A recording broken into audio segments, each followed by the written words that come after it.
కేంద్ర మంత్రి కిషన్ రెడ్డి గుజరాతీ గులాం అని సీఎం రేవంత్ రెడ్డి అంటుండు. రేవంత్ రెడ్డి ఇటలీ గులాం అని కిషన్ రెడ్డి అంటుండు. వీరంతా గుజరాత్ ఇటలీ గులాంలు. ఢిల్లీకి సలాంలు, మనకి గులాంలు వద్దు. గులాబీ ముద్దు తెలంగాణలో కాంగ్రెస్ బీజేపీలు రద్దు చేద్దాం అని ఆర్మూర్ మాజీ ఎమ్మెల్యే బీఆర్ఎస్ నిజామాబాద్ జిల్లా అధ్యక్షుడు ఆచండగారి జీవన్ రెడ్డి అన్నారు. నిజామాబాద్ జిల్లా పార్టీ కార్యాలయంలో జరిగిన విలేకరుల సమావేశంలో ఆయన మాట్లాడుతూ, వరంగల్లో జరిగినది అది రైతు సభ కాదు, బూతుల సభ. అది అన్ని వర్గాల ప్రజలను మోసగించిన కాంగ్రెస్ సంపూర్ణ అబద్ధాల సభ. అది వరంగల్ డిక్లరేషన్కు గోరీ కట్టిన ప్రెస్టేషన్ సభ. డిక్లరేషన్లో చెప్పిన మొట్టమొదటి హామీ 2 లక్షల రుణమాఫీ పేరుతో రైతులకు టోపీ పెట్టినావు అని విమర్శించారు. రేవంత్ రెడ్డి పీకేయడానికి కేసీఆర్ మొక్క కాదు, మహావృక్షం. మహావృక్షంపై రేవంత్ రెడ్డి లాంటి పిట్టలు వచ్చి వాలిపోతుంటాయి. తండ్రి కొడుకులతో ఊచలు లెక్కిస్తానని అవాకులు చెవాకులు పేలుతున్నావు. కేసీఆర్ కేటీఆర్లు 1000 kV సబ్స్టేషన్కు టచ్ చేస్తే మాడి మసైపోతావు అని జీవన్ రెడ్డి హెచ్చరించారు. కేసీఆర్ ఆనవాళ్లు చెరపడం అంటే తెలంగాణ మళ్లీ ఆంధ్రలో కలపడమే అని జీవన్ రెడ్డి వ్యాఖ్యానించారు. కేసీఆర్, కేటీఆర్, హరీష్ రావు కవితలు తెలంగాణకు 4 దిక్కులు. కేసీఆర్ వెలుగునిచ్చే సూర్యుడు. కేసీఆర్ ఫ్యామిలీ జోలికొస్తే తెలంగాణ అగ్నిగుండమే అవుతుంది. రాష్ట్రంలో రాక్షస పాలన సాగుతోంది. కాంగ్రెస్ సర్కార్కు పోలీసులు వత్తాసు పలుకుతున్నారు. లగచర్లలో జరిగిన గిరిజన మహిళలను చిత్రహింసలు పెడుతున్నారు. నిజామాబాద్ నగర మేయర్ భర్తపై కాంగ్రెస్ గుండాలు దాడి చేశారు. అరాచక చర్యలు ఆపకపోతే పీసీసీ అధ్యక్షుడు మహేష్ కుమార్ గౌడ్ నిజామాబాద్ జిల్లాలో తిరగలేడు. కాంగ్రెస్కు కొమ్ము కాస్తున్న పోలీసుల పేర్లు పింక్ బుక్లో ఎక్కిస్తున్నాం. వచ్చేది కేసీఆర్ రాజ్యమే. ఒక్కొక్కరి భరతం పడతాం. బీఆర్ఎస్ శ్రేణులు ధైర్యంగా పోరాడాలి అని జీవన్ రెడ్డి పిలుపునిచ్చారు. ఫ్రస్ట్రేషన్లో, పరేషాన్లో ప్రభుత్వం ఎప్పుడు ఊడిపోతుందో తెలియదు. ప్రజలు ఎప్పుడు తిరగబడతారో తెలియక అర్థం కాక వరంగల్ సభలో మాట్లాడుతూ ఉన్నారు. ఇది రైతుల పాలన, రైతుల కోసం ఏవేవో చేసినామని అన్ని అబద్ధాలు చెప్తూ ఉన్నాడు. గతంలో ఇదే రాష్ట్ర ముఖ్యమంత్రి ఆయన పీసీసీ ప్రెసిడెంట్ ఉన్నప్పుడు వరంగల్ డిక్లరేషన్ చేసిన హామీలన్నీ విలేకరుల మిత్రులకు తెలుసు. దాంట్లో ప్రధానంగా రైతుల గురించి చేసిండు. 9 అంశాలు ఉన్నాయి. 9 అంశాల్లో ప్రధాన అంశం, మొదటి అంశం 2 లక్షల రైతు రుణమాఫీ. ఇది అట్టర్ ఫెయిల్.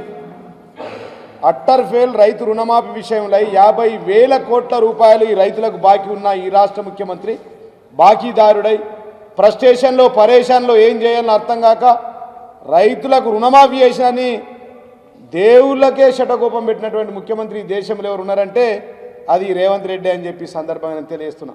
ఎవరైనా మనుషులకు శటకోపం పెడతారు, విలేకరులకు అర్థమైందచ్చు. ఈయన దేవుళ్ళకే శటకోపం పెడుతుండు.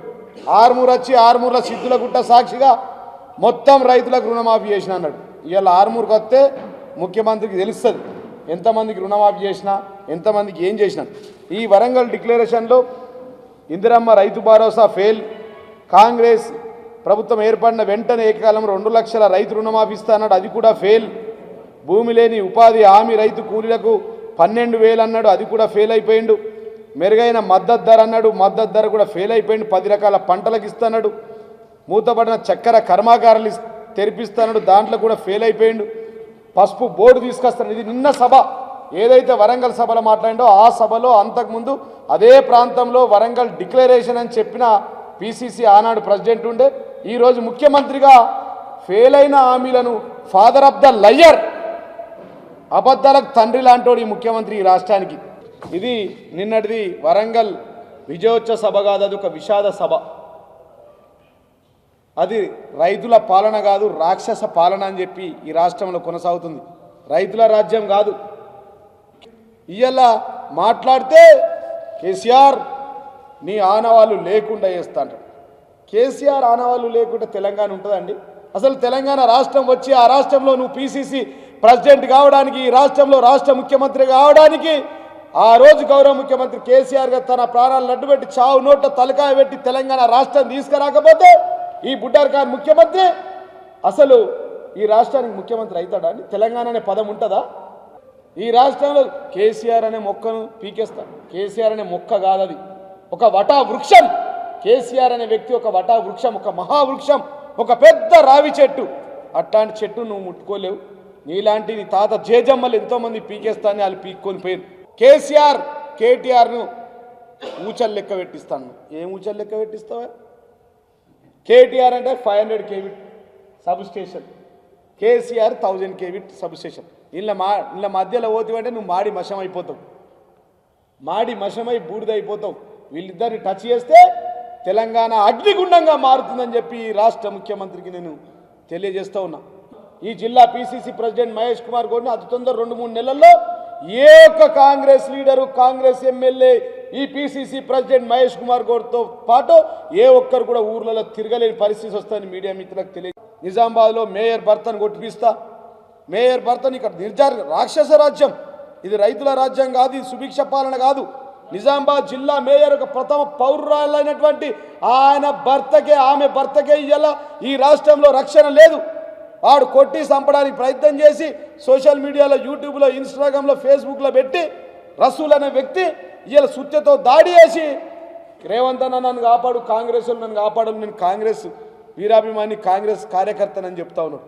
అంటే ఏం జరుగుతుందండి? ఇలా నిజామాబాద్ జిల్లాలో ఒక ప్రథమ పౌరురాల ఆమె యొక్క భర్తకే రక్షణ లేకపోతే ఈ రాష్ట్రంలో ఎవరికి రక్షణ ఉందని చెప్పి ఈ రాష్ట్ర డీజీపీని, జిల్లా సిపిని నేను అడుగుతా ఉన్నా. కాబట్టి పోలీసులు కూడా జాగ్రత్తగా ఉండాలి. అత్యుత్సాహం చేసి మా వాళ్ళ మీద కేసులు పెట్టి అందరిని ఆగం చేయడానికి ప్రయత్నం చేస్తూ ఉన్నారు. లగాచర్లలో నిన్న చేసినటువంటి సంఘటనలో మా లంబాడ సోదరులను 3rd డిగ్రీ వేసి ఇష్టం వచ్చినట్టు కొట్టిన బిడ్డ. మీరు ఇట్లాంటి చర్యలు చేస్తే మీ అందరికీ కూడా జిల్లా సిపిలతో పాటు డీజీపీ దాకా, ఐజీ ఇంటెలిజెన్స్ శివధర్ రెడ్డి దాకా ప్రతి ఒక్కరిని పింక్ బుక్లో ఎక్కుతాయి. ఎక్కువ రోజులు లేదు, 2 ఏళ్ళలోనే మళ్ళీ మా ప్రభుత్వం వస్తుంది. అందరు రెడీ ఉన్నారు, ప్రజలే తిరగబడడానికి సిద్ధంగా ఉన్నారు. మీరు ఒళ్ళు జాగ్రత్తగా పెట్టుకోవాలా. ఖచ్చితంగా ఈ పోలీసు వాళ్ళందరూ కూడా లిస్టు పింక్ బుక్లో ఎక్కుతుంది. యాడ ఉన్న గొర గుంజుకొచ్చి దానికి పనిష్మెంట్ ఉంటుందని చెప్పి సందర్భంగా తెలియజేస్తూ ఉన్నా.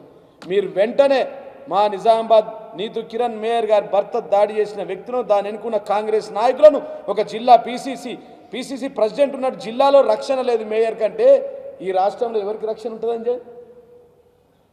కాబట్టి మాట్లాడేటప్పుడు ఒళ్ళు దగ్గర పెట్టుకొని మాట్లాడు. చేయాల్సిన చేతనైతే నీ పనులు చెయ్యు. మా వటావృక్షం, మా ముఖ్యమంత్రిని పీకేస్తా, ఏకేస్తా అంటే ఒక ఎంటిక కూడా వీక్కోలేవు. ముఖ్యమంత్రి గారిది ఒక వెంట్రుక కూడా వీక్కోలేరు మా కేసీఆర్ గారు అని చెప్పి సందర్భంగా నేను తెలియజేస్తూ ఉన్నా. 50,000 మంది రైతులకు రైతు రుణమాఫీ కాలేదు, రైతు భరోసా రాలేదు, రైతులకు మద్దతు ధర లేదు. ఇవాళ మీ మీద నమ్మకం లేక కేసీఆర్ అంటే ఒక నమ్మకం, రేవంత్ రెడ్డి అంటే ఒక అమ్మకం అని రాష్ట్ర రైతులలో తేలిపోయింది. వాళ్ళు ఇలా మద్దతు ధర ఇస్తామని చెప్తే కూడా రైతులు కొనుగోలు చేస్తలేరు. వడ్లకు మిషన్, మరి కొంతమంది రైతులు అంటారు వడ్లకు మిషన్లు చేసిరయా, వడ్ల గింజలను కొలిసే ముఖ్యమంత్రి ఇంతవరకు రాలేడు ఈ దేశంలో, వడ్ల గింజలను కొలుస్తుండు కాబట్టి ఈయన ఎగబెట్టే లంగ నాటకం చేస్తూ ఉన్నాడు, ఆ వడ్లు కొనుగోలు చెయ్యడు, మాకు ఆయన మీద నమ్మకం లేదు, ఆయన మద్దతు ధర మాకు అవసరం లేదని చెప్పి రైతులు ఇవాళ 50% కంటే ఎక్కువ మిల్లర్లకు అమ్మేశారు. ఈయన ఇటలీ గులాం, రేవంత్ రెడ్డి అనేటైనా ఇటలీకి గులాం, ఢిల్లీకి గులాం. మా బాసులు, వాళ్ళ బాసు ఢిల్లీ అంటారు, ఈయన అంటాడు నువ్వు గుజరాత్ గులాం అంటారు. కానీ ఇటలీ గులాములు, గుజరాత్ గులాములు మాకొద్దు, కేసీఆరే ముద్దు, ఈ గులామీలు వద్దు, గులాబీ ముద్దు అని చెప్పి ఈ రాష్ట్ర ప్రజలందరూ అంటున్నారు. మీరు ఇక ఒక్కోడి మీద ఒక్కోడు ఎత్తుకొని మేము ఆనికి దోస్తని, మీరు ఈడికి దోస్తని చెప్పి ఆ మాటలు బంద్ చేయండి. ఈ ఇటలీ గులాములు, గుజరాత్ గులాములు మాకొద్దు, వారికి సలాములు మాకొద్దు, మా కేసీఆరే మాకు ముద్దు, మా తెలంగాణనే మాకు ముద్దు, మా గులాబీ పార్టీ మాకు ముద్దు, మళ్ళా రావాలి, కావాలి కేసీఆర్, రావాలి కేసీఆర్, మళ్ళీ గెలవాలి కేసీఆర్ అని చెప్పి ప్రజలంతా ఇవాళ ఆయన టార్చ్ లైట్ పెట్టి వెతుకుంటూ ఉన్నారు. ఖచ్చితంగా మళ్ళీ వచ్చేది మన రాజ్యమే అని చెప్పి సందర్భం తెలియజేస్తుంది. జై తెలంగాణ.